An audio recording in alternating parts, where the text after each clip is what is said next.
Okay, so very depressing story. In my sophomore year of high school, I fell into a very deep, deep depression. The worst depression I've had in my life so far. I felt so lost, like I didn't feel anything. It felt like I was floating in space. And a lot of it came from a boil, like where all my problems in my life became so overwhelming that it came to a boiling point. So it felt like I was losing my mind. So essentially, what had happened was when you're young, and I'm still young, you're still finding yourself. But I fell off of all my old friends. It felt like when I was talking to them, they didn't listen to me, and they were gone. All my relationships that I tried hard to maintain fell apart, and I just had no one to talk to. So even though I was growing and trying to figure out who I am, what I'm interested in, it felt like nobody cared, and I felt like it didn't matter.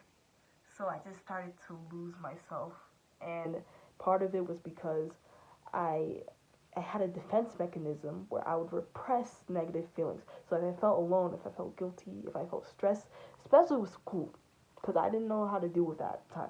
Especially with school, if I felt stressed, I would just act like it didn't exist. I would just block it out of my memory. And it got to a boiling point to the point where I felt like I was losing my mind. I felt like everything was falling apart. Everything wasn't good. School wasn't good. Family wasn't good. My relationship weren't good. Everything was falling apart, and I didn't know how to deal with it. And at that boiling point, I took time to reassess how did I get here? And I realized it was because I didn't believe that I mattered. So I let people treat me like crap. I didn't talk to people that listened to me. And I didn't prioritize being happy and figuring out what works for me, even though, like, I'm young.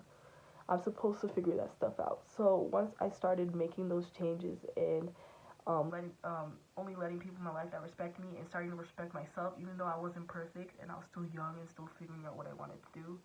I was starting to grow and have a more positive outlook on life, and I was able to deal with stress and anxiety. And I realized that being upset, getting hurt, getting treated, being upset about being getting treated badly, all these things are normal emotions to have, and there's nothing to be afraid of. You're supposed to embrace them and learn how to deal with them so that you can have an overall happy, balanced life and grow to the person that you're meant to